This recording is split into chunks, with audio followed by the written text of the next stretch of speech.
നജാഷി രാജാവിൻ്റെ നാട്ടിലേക്ക് പോകാം. അവിടെയാണ് ഹബീബിൻ്റെ സ്വഹാബിമാരായ ജഅഫർ ഇബ്നു അബീ ത്വാലിബ് റളിയല്ലാഹു അൻഹു, പിന്നീട് ഹബീബിൻ്റെ ഭാര്യയായിരുന്ന ഉമ്മു ഹബീബ റളിയല്ലാഹു അൻഹ, 80ഓളം വിരലെണ്ണാവുന്ന ആളുകൾ മക്കയിൽ നിന്ന് മദീനയിലേക്കുള്ള ഹിജ്റക്ക് മുമ്പ് ഹബിഷയിലേക്ക്, എത്യോപ്യയിലേക്ക് ഹിജ്റ പോയ സമയമാണത്. അവിടെ മുസ്ലിമീങ്ങളുണ്ട്. ആ സമയത്താണ് അംർ ഇബ്നുൽ ആസ് റളിയല്ലാഹു അൻഹു, അന്ന് മുസ്ലിമല്ലല്ലോ, നമുക്കും നജാഷി രാജാവിൻ്റെ നാട്ടിലേക്ക് പോകാം, അവിടെ ചെന്ന് താമസിക്കാം.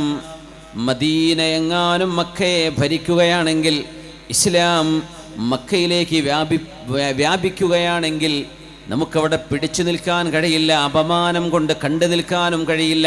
അതുകൊണ്ട് നമുക്ക് എത്യോപ്യയിൽ ജീവിച്ച് മരിക്കാം. എങ്ങാനും മക്ക അവരുടെ കൈകളിൽ വന്നില്ല എന്ന് കേൾക്കുക, എന്നാൽ പിന്നെ നമുക്ക് തിരിച്ചു വരാം എന്നും പറഞ്ഞ് അദ്ദേഹം അഭിപ്രായം പറഞ്ഞപ്പോൾ കൂടെയുള്ള ആളുകൾ മുഴുവൻ പറഞ്ഞു, അംർ ഇബ്നുൽ ആസേ, നിങ്ങൾ പറയുന്ന അഭിപ്രായം നല്ല അഭിപ്രായമാണ്, എന്നാ പോവല്ലേ, പോകാം, ഞാൻ എന്തായാലും പോവാ. നജാഷി രാജാവ് സമ്മാനങ്ങൾ ഇഷ്ടപ്പെടും, രാജാക്കന്മാർക്ക് ഗിഫ്റ്റ് കൊണ്ടുപോയി കൊടുക്കണം. അതുകൊണ്ട് ഫജ്മഉ ലഹു, നജാഷിക്ക് വേണ്ടി നിങ്ങൾ സമ്മാനങ്ങൾ ഒരുമിച്ച് കൂട്ടുക. അംർ ഇബ്നുൽ ആസ് റളിയല്ലാഹു അൻഹു, മക്കക്കാരെ എന്തുകൊണ്ടുപോകാനാ, മക്കയിൽ എന്താണുള്ളത്? അവിടെ VIP-കൾക്ക് കൊടുക്കാൻ പറ്റുന്നൊരു സമ്മാനം എന്ന് പറയുന്നത് ഒട്ടകത്തിൻ്റെ തോലാണ്, മാനിൻ്റെ തോലുകളാണ്. അന്നത്തെ വലിയ വിലപിടിപ്പുള്ള സാധനം അതാണ്. അതുകൊണ്ട് ഫജ്മഉ ലഹു വകാന അഹബ്ബ മാ യുഹദാ ഇലൈഹി മിൻ അർളിനൽ ഉദും, അന്ന് തോലാണ്, മൃഗങ്ങളുടെ തോലുകളാണ്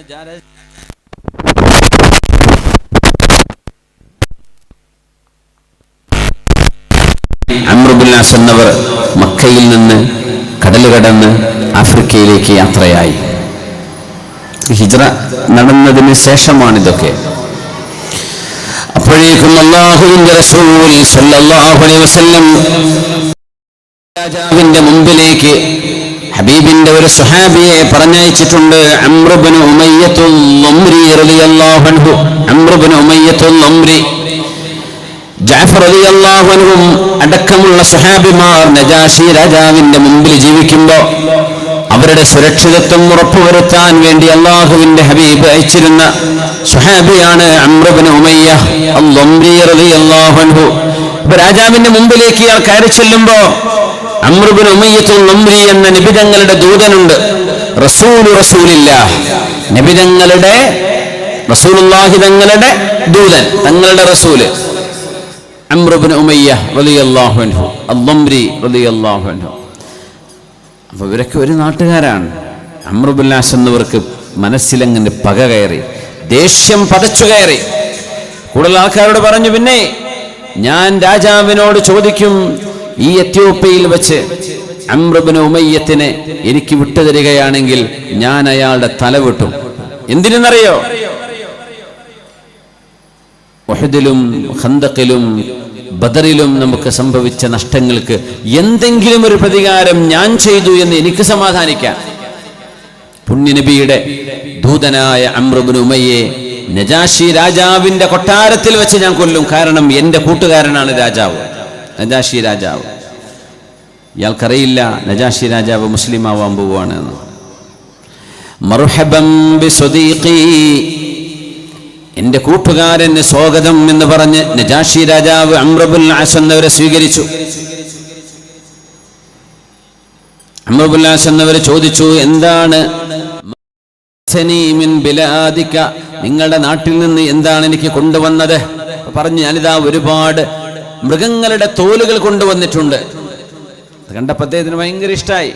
മൃഗത്തിന്റെ തോല് ഉപയോഗിച്ചവർ പലതും അവിടെ ഉണ്ടാക്കാറുണ്ട്. എന്നിട്ട് അംർ ഇബ്നുൽ ആസ് എന്നവർ പറയാ നജാഷി രാജാവിനോട്, അദ്ദേഹം സ്വഹാബിയല്ല, നജാഷി രാജാവ്, പക്ഷേ താബിഈങ്ങളിൽ എണ്ണപ്പെടുന്ന ആളാ. നബിതങ്ങളുടെ കാലഘട്ടത്തിൽ ജീവിച്ചിരിപ്പുണ്ട്, പക്ഷെ നബിതങ്ങളെ കണ്ടില്ല, തങ്ങളുടെ സദസ്സിലെത്താൻ പറ്റിയിട്ടില്ല. അദ്ദേഹം വഫാത്തായപ്പോഴാണ് നജാഷി രാജാവിൻ്റെ അഭാവത്തിൽ ഗൈബായി നബിതങ്ങൾ മയ്യത്ത് നിസ്കരിച്ചത്. ഈ നജാഷി രാജാവ് മരണപ്പെട്ടപ്പോഴാണ് മദീനയിൽ വെച്ച്. അതാണ് മയ്യത്ത് മുമ്പിലില്ലാതെയും മരിച്ചുപോയൊരു മയ്യത്തിന് ഗായിബായി മയ്യത്ത് നിസ്കാരം സുന്നത്താവുന്നതും നബി തങ്ങളുടെ ചര്യയാവുന്നതും നജാഷി രാജാവിന് തങ്ങൾ നിസ്കരിച്ച നിസ്കാരം കൊണ്ടാണ്. അപ്പം അദ്ദേഹം മുസ്ലിമാണ്, താബിഈയാണ്. അയ്യുഹൽ മലിക് റഅയ്തു റജുലൻ ഖറജ മിൻ ഇൻദിക വഹുവ റസൂലു റജുലിൻ അദുവ്വിൻ ലനാ. നജാഷി രാജാവേ, നിങ്ങളുടെ കൊട്ടാരത്തിൽ നിന്ന് ഇപ്പോൾ പുറത്തിറങ്ങിയ ഒരു മനുഷ്യൻ ഞങ്ങളുടെ നാട്ടിൽ വന്ന ഒരു പ്രവാചകൻ എന്ന് പറയുന്ന ആളിന്റെ ദൂതനാണെന്ന് നിങ്ങൾക്കറിയുമോ? അഅ്തുനീഹി ലിയഖ്തുല, ആ മനുഷ്യനെ എനിക്കൊന്ന് കൊല്ലണം, നിങ്ങൾ എനിക്കൊന്ന് വിട്ടുതരുമോ? അംർ ഇബ്നു ഉമയ്യത്തുൽ ലംരിയെ ഒന്ന് വിട്ടുതരുമോ? രാജാവിനോട് അദ്ദേഹം സധൈര്യം ചോദിച്ചു. ഫഇന്നഹു ഖദ് അസ്വാബ മിൻ അശ്റാഫിനാ വഖിയാരിനാ, ഞങ്ങളിലെ പ്രമാണിമാരായ ആളുകളെ മുഴുവനും അവർ വകവരുത്തി കഴിഞ്ഞു. എനിക്ക് ഇയാളെ വിട്ടുതരുമോ? എനിക്ക് പ്രതികാരം ചോദിക്കണം. ഇതങ്ങ് പറഞ്ഞപ്പോ ഫഗളിബ്, നജാഷി രാജാവ് അങ്ങോട്ട് ദേഷ്യപ്പെട്ടു എന്ന് മാത്രമല്ല, അംർ ഇബ്നുൽ ആസ് എന്നവരുടെ മൂക്കിനൊരു അടിയടിച്ചു. അവരുടെ മൂക്ക് പൊട്ടിച്ചാടി എന്ന് ഞാൻ വിചാരിച്ചു. അത്രക്ക് വേദനയിൽ രാജാവ് എന്നെ അടിച്ചു. എന്നിട്ട് എന്നോട് രാജാവ് ചോദിച്ചു, അതസ്അലുനി അൻ ഉഅ്തിയക റസൂല റജുലിൻ യഅതീഹി നാമൂസുൽ അക്ബർ അല്ലദീ കാന യഅതീ മൂസാ നബി അലൈഹിസ്സലാമിന്റെ മുമ്പിൽ വരാറുണ്ടായിരുന്ന മഹാനായ അല്ലാഹുവിന്റെ മാലാഖ ജിബ്രീൽ അലൈഹിസ്സലാം വരുന്ന ഒരു മഹാമനുഷ്യന്റെ ഒരു ദൂതനെ കൊല്ലാൻ വേണ്ടി ചോദിക്കുകയാണോ അംർ ഇബ്നുൽ ആസ് നിങ്ങൾ ചെയ്യുന്നത്? മുഹമ്മദ് നബി അല്ലാഹുവിന്റെ പ്രവാചകനാണ് എന്ന് നജാഷി രാജാവിന് ബോധ്യപ്പെട്ടിരിക്കുകയാണ്. റസൂലുള്ളാഹി സ്വല്ലല്ലാഹു അലൈഹി വസല്ലം തങ്ങളുടെ സ്വഹാബിമാർ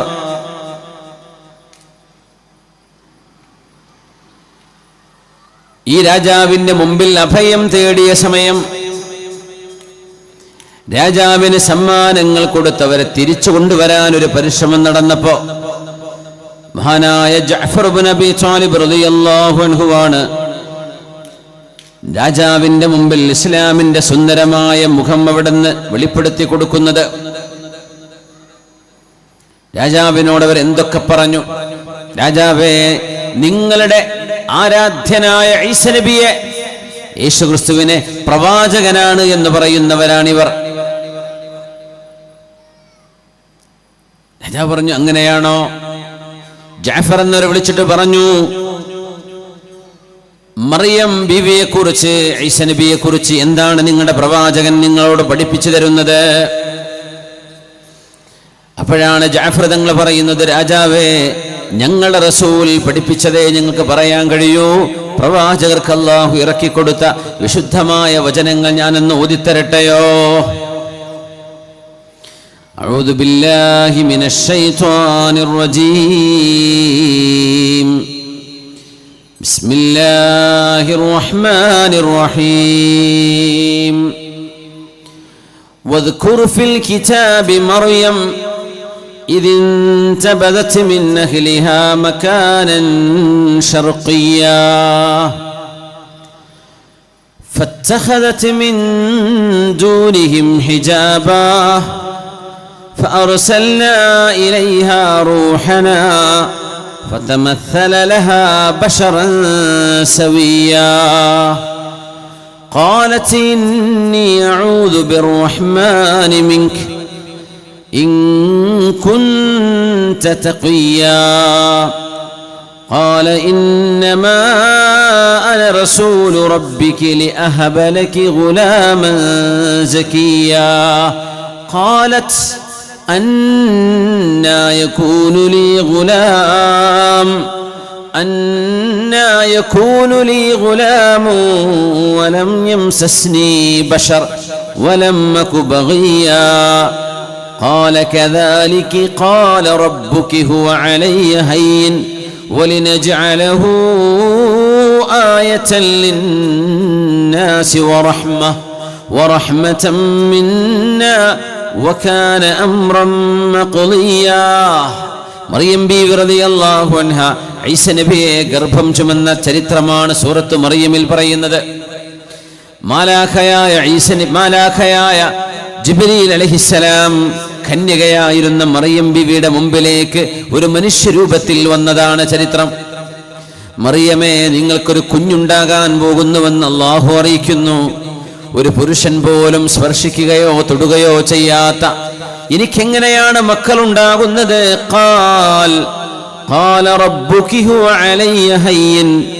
അങ്ങനെ ഒരു സബബില്ലാതെ പോലും ഒരു മുസബ്ബബ് ഉണ്ടാക്കാൻ അല്ലാഹുവിന് കഴിയും. വലിനജഅലഹു ആയതൻ ലിന്നാസ് വറഹ്മതൻ മിന്നാ. ഈസാ നബി അലൈഹിസ്സലാമിന്റെ ജനനം അല്ലാഹുവിന്റെ ഒരു ദൃഷ്ടാന്തമാണ്, പടച്ചതമ്പുരാന്റെ ഒരു കാരുണ്യമാണ്. فأجاءها المخاض إلى جذع النخلة قال يا ليتني مت قبل هذا وكنت نسيا منسيا. ആരാരുമില്ലാതെ ആരോപണങ്ങൾക്കിടയിൽ ജീവിച്ചുകൊണ്ട് മറിയം ബീവി റളിയല്ലാഹു അൻഹ ഗർഭം ധരിച്ച മഹദി റളിയല്ലാഹു അൻഹു ഈസ നബിയെ പ്രസവിക്കുന്നതടക്കം വിശുദ്ധ ഖുർആൻ പറയുന്നു. ഈ തപ്പന അങ്ങ് കുലുക്കാൻ വേണ്ടി പറഞ്ഞതും ഫഅതത് ബിഹി ഖൗമഹാ തഹ്മിലു. രാജാവ് ഇത് കേട്ടുകൊണ്ടിരിക്കുകയാണ്. ദ്വിഭാഷി അത് പരിചയപ്പെടുത്തതിനെ ട്രാൻസ്ലേറ്റ് ചെയ്തുകൊണ്ടിരിക്കുകയാണ്. എന്താണ് ഈ പറയുന്നത്? ബിസ്മില്ലാഹിർ റഹ്മാനിർ റഹീം. ഫഅതത് ബിഹി ഖൗമഹാ തഹ്മിലു. ആ കുഞ്ഞിനെയും പിടിച്ച്, ശിശുവായ ഈസ നബിയെയും പിടിച്ച്, ഈസ നബി അലൈഹിസ്സലാമിനെയും കയ്യിൽ വെച്ച് മറിയം ബീവി റളിയല്ലാഹു അൻഹ ജനങ്ങളുടെ മുമ്പിലേക്ക് വന്നു. ഖാലൂ യാ മറിയം ലഖദ് ജിഇതി ശൈഅൻ ഫരിയാ. മറിയമേ, വ്യഭിചാരം പോലെയുള്ള ഒരു കുറ്റമല്ലയോ നിങ്ങൾ ഈ ചെയ്തിരിക്കുന്നത്? യാ ഉഖ്ത ഹാറൂൻ മാ കാന അബൂകി ഇംറഅ സൗ വമാ കാനത് ഉമ്മുകി ബഗിയാ. മറിയമേ, നിങ്ങളുടെ മുൻഗാമികളിൽ കഴിഞ്ഞുപോയ ഹാറൂൻ എന്ന മഹാമനുഷ്യൻ, അതൊന്നുകിൽ മൂസ നബിയുടെ സഹോദരൻ ഹാറൂൻ നബിയായിരിക്കാം, അല്ലെങ്കിൽ ഹാറൂൻ എന്നൊരു പുണ്യപുരുഷൻ. അവരാരും മോശം പ്രവർത്തികൾ ചെയ്തവരല്ല, അവർ വ്യഭിചരിച്ചവരല്ല. മറിയമേ, നിങ്ങളുടെ ഉമ്മയും അങ്ങനെ ആയിരുന്നില്ലല്ലോ, നിങ്ങൾക്കെങ്ങനെ ഇങ്ങനെ ഒരു കുഞ്ഞു ജനിച്ചു എന്ന് പറഞ്ഞപ്പോ മഹദിയായ മറിയം ബീവി ഫഅശാറത് ഇലൈഹി. ആ കുഞ്ഞിനോട് ചോദിച്ചോളൂ എന്ന് പറയുന്നു. കുഞ്ഞിനോട് ചോദിച്ചോളൂ. ഫഅശാറത് ഇലൈഹി ഖാലൂ കൈഫ നുകല്ലിമു മൻ കാന ഫിൽ മഹ്ദി സബിയ്യാ. സംസാരപ്രായം എത്തിയിട്ടില്ലാത്ത ഈ കൊച്ചു പൈതലിനോട് ഞങ്ങൾ എങ്ങനെ സംസാരിക്കുവാനാണ്? റബി സംസാരിച്ചു നോക്കി. മോനെ, ആരാണ് നിന്റെ ഉപ്പയെന്ന് ചോദിച്ചു നോക്ക്. ഈസ നബിയോട് അവർ ചോദിച്ചു. അതിന് മറുപടിയാണ് ഖാല ഇന്നി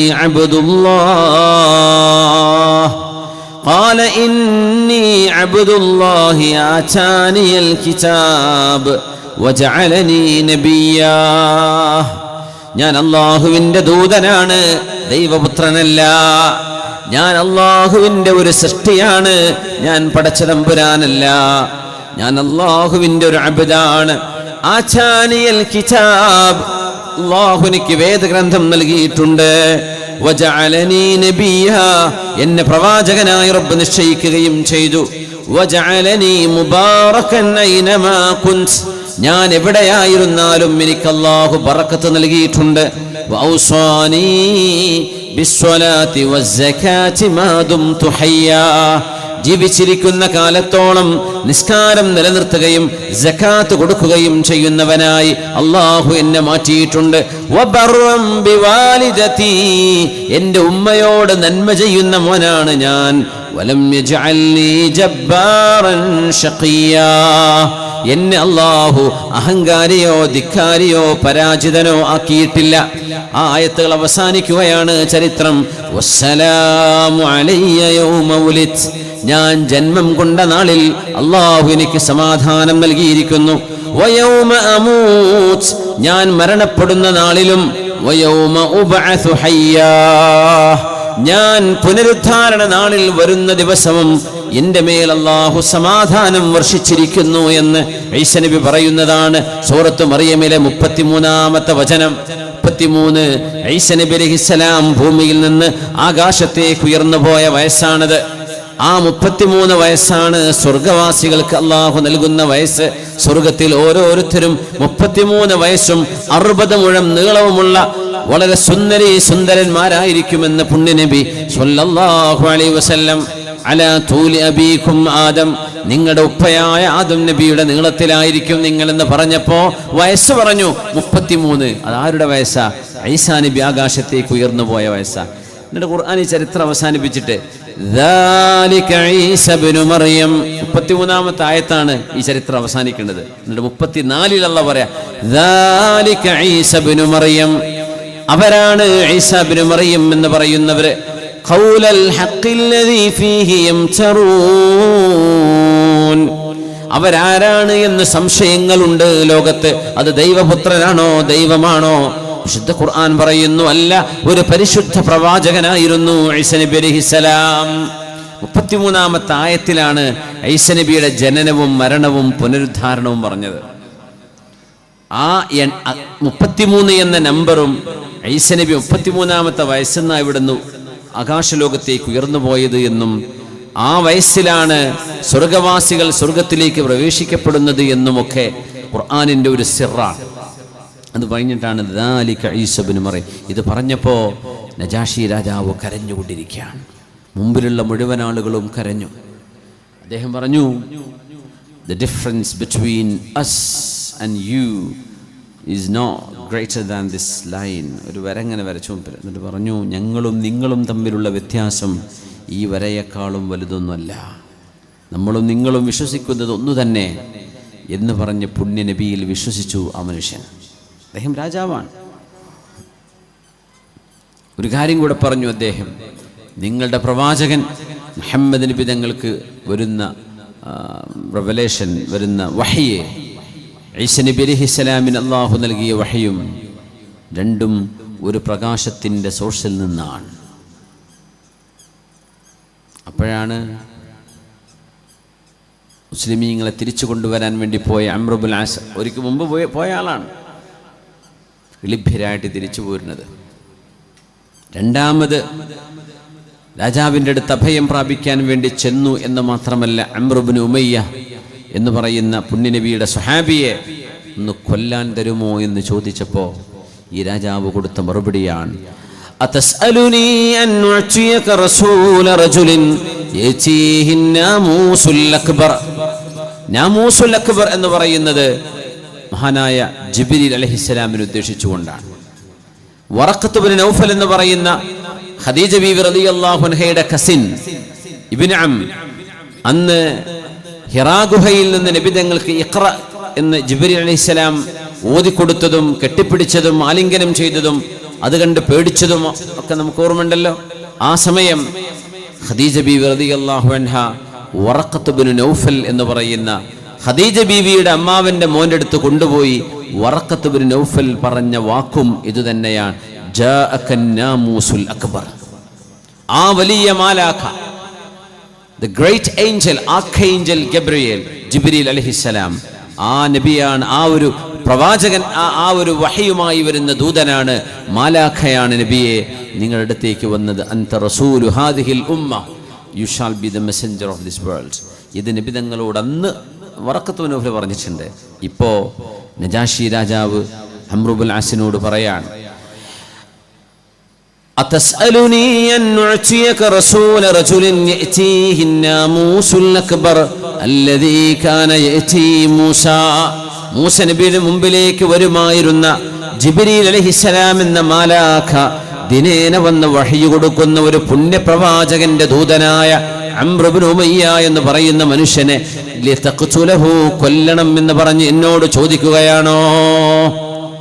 അംർ ഇബ്നുൽ ആസ് എന്ന് ചോദിച്ചു, യാ അയ്യുഹൽ മലിക് അഹകദാ ഹുവ, രാജാവേ നിങ്ങൾ പറയുന്ന പോലെ ഒരു സത്യപ്രവാചകനാണോ മുഹമ്മദ് നബി സല്ലല്ലാഹു അലൈഹി വസല്ലം? ഞാൻ അങ്ങോട്ട് ചോദിക്കുകയാണ്. രാജാവ് ഇങ്ങോട്ട് പറഞ്ഞപ്പോൾ അംറുൽ ആസ് എന്നവർക്ക് വിശ്വസിക്കാൻ പറ്റി, അത് ശരിക്കുള്ള പ്രവാചകൻ തന്നെയാണോ? വൈഹക യാ അംർ അത്ഉനി വത്തബിഅ, അംറേ നിനക്ക് നാശം, ഞാൻ പറയുന്നത് കേട്ടോളൂ, ആ പ്രവാചകനെ പോയി പിന്തുടർന്നോ. ഫഇന്നഹു വല്ലാഹ് ലഅല്ലഹുൽ ഹഖ്, അവരാണ് സത്യമെന്നാണ് എനിക്ക് തോന്നുന്നത്. വലയദ്ഹറന്ന അലാ മൻ ഖാലഫ കമാ ദഹറ മൂസ അലാ ഫിർഔന വഖൗമിഹി, മൂസ നബിയുടെ കാലം മൂസാ നബി അലൈഹിസ്സലാം ഫറോവയോടും ഫറോവയുടെ ആളുകളോടും പടപൊരുതി ജയിച്ച പോലെ മക്കക്കാരായ ഖുറൈശികളെ നിങ്ങളോട് മുഴുവനും അതിജയിച്ച് ഈ പ്രവാചകന്റെ ദീൻ ലോകവ്യാപിയായി സർവകാല വിജയിയായി അതിജീവിക്കുക തന്നെ ചെയ്യും. അതുകൊണ്ട് ഈ പ്രവാചകനോട് വിശ്വസിച്ചോളൂ എന്ന് മഹാനായ അംർ ഇബ്നുൽ ആസ് റളിയല്ലാഹു അൻഹുവിനോട്, അന്ന് അദ്ദേഹം മുസ്ലിമല്ല, നജാഷി രാജാവാണ് പറയുന്നത്. ആ സമയം അംർ ഇബ്നുൽ ആസ് എന്നവർ പറഞ്ഞു, ഫബായിഅനി ലഹു അലൽ ഇസ്ലാം, നജാഷി രാജാവേ നിങ്ങൾ മുസ്ലിമാണല്ലേ, എന്നാൽ നിങ്ങളുടെ കൈപിടിച്ച് ഞാൻ ആ പ്രവാചകന് വേണ്ടി ബൈഅത്ത് ചെയ്തോട്ടെ, നിങ്ങളൊന്ന് കൈ നീട്ടി തരുമോ? നബിക്ക് വേണ്ടി നിങ്ങൾ പ്രതിനിധിയാവണം, ഞാൻ അങ്ങയുടെ കയ്യിൽ കൈവെക്കാം, ഇത് നബിയുടെ കയ്യിൽ ഞാൻ കൈവെക്കുന്ന പോലെയാണ്. ശരിക്ക് റസൂലുള്ളാഹിനെ കാണാൻ പറ്റിയില്ലല്ലോ, ഞാൻ ഇവിടെ എത്യോപ്യയിലല്ലേ, അതുകൊണ്ട് മുസ്ലിമായ രാജാവേ നിങ്ങൾ എനിക്ക് കൈ നീട്ടി തരണം. ഫബസത യദഹു വബായഅതുഹു അലൽ ഇസ്ലാം, അങ്ങനെ ഞാൻ മുസ്ലിമാവുകയാണ് എന്ന് പറഞ്ഞ് ഹബീബായ നബി സല്ലല്ലാഹു അലൈഹി വസല്ലമ തങ്ങളെ കാണാതെ തന്നെ നജാഷി രാജാവിന്റെ മുമ്പിൽ എത്യോപ്യയിൽ വെച്ച് കലിമ ചൊല്ലി അംർ ഇബ്നുൽ ആസ് റളിയല്ലാഹു അൻഹു. നോക്കണം, സത്യത്തിന്റെ വിളംബരം എവിടെ നിന്നൊക്കെയാണ് കിട്ടുന്നത്. ബദറിൽ ഹബീബിന്റെ നേർക്കുനേർ യുദ്ധം ചെയ്ത ആളാണിത്. ഉഹുദിൽ ഹബീബിന്റെ ശത്രുവാണ്, ഖന്തഖിൽ ശത്രുവാണ്. എന്നിട്ട് ഹബീബായ നബിയുടെ നൂറുകണക്കിന് മുഅ്ജിസത്തുകൾ കണ്ണിലൂടെ കണ്ട ഒരു മനുഷ്യൻ, അവിടെയൊന്നും വിശ്വസിക്കാനുള്ള തൗഫീഖ് ഉണ്ടായില്ല. എന്നിട്ട് ഇതേ ആശയം 1000-ലേറെ കിലോമീറ്റർ അപ്പുറത്ത് നിൽക്കുന്ന നജാഷി രാജാവിന്റെ നാട്ടിൽ നിന്ന് അയാൾ പറഞ്ഞു കൊടുത്തപ്പോഴാണ് അംർ ഇബ്നുൽ ആസ് റളിയല്ലാഹു അൻഹുവിന്റെ ഖൽബിലേക്ക് ഈമാനിന്റെ വെളിച്ചം കയറുന്നത്. അങ്ങനെയുണ്ട് എത്രയോ ആളുകൾ നമ്മുടെ നാട്ടിൽ നിന്നൊക്കെ UK-യിലേക്കും USA-യിലേക്കും കാനഡയിലേക്കും പഠിക്കാൻ വേണ്ടി പോകുന്ന കുട്ടികൾ.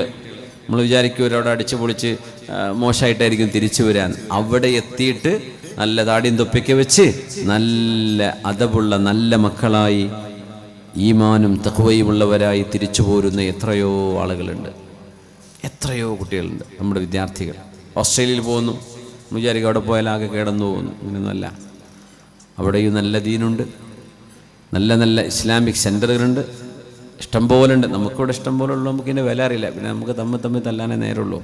അവിടെ ആ ഉള്ളതിൻ്റെ മൂല്യം അവർക്കറിയും. അതുകൊണ്ട് ഇസ്ലാം നെഞ്ചിലേറ്റുകയാണ് അവർ. എത്ര ആളുകളാണ് ദീനിലേക്ക് കടന്നു വന്നുകൊണ്ടിരിക്കുന്നത്. യാ അല്ലാഹ്, ഭയങ്കരമാണ്. അവിടെ ചെന്നിട്ട് നന്നായിട്ട് പോരുന്നുണ്ട്. UAE-യിലെ ഒരു വലിയ ഒരു സ്പോർട്സ് മിനിസ്റ്റർ ഉണ്ടായിരുന്നു, ഞങ്ങൾ പേരൊന്നും ഞാൻ പറയില്ല, കോൺഫിഡൻഷ്യൽ വിഷയങ്ങളായതിൻ്റെ പേരിൽ. അന്ന് അദ്ദേഹം തൻ്റെ മകനെ UK-യിലേക്ക് മാഞ്ചസ്റ്ററിലേക്ക് പറഞ്ഞയച്ചതാണ്. മാഞ്ചസ്റ്റർ സിറ്റിക്ക് വേണ്ടി കളിക്കാനും അവിടെ ചെന്നിട്ട് നല്ലൊരു ഫുട്ബോൾ പ്ലെയറായിട്ട് തിരിച്ചു വരാനും വേണ്ടി പറഞ്ഞയച്ചതാണ് മോനെ. മൂപ്പർക്ക് അങ്ങനെ വലിയൊരു ഈമാനം തോന്നിയില്ല. മോൻ പോയി പഠിക്കട്ടെ, UK പോയി പഠിക്കട്ടെ. അങ്ങനെ അദ്ദേഹം ലണ്ടനിലെത്തി, മാഞ്ചസ്റ്ററിൽ ചേർന്നു. മാഞ്ചസ്റ്റർ ക്ലബിന് വേണ്ടി അതിനുവേണ്ടി ട്രെയിനിങ് തുടങ്ങി. ആ മകൻ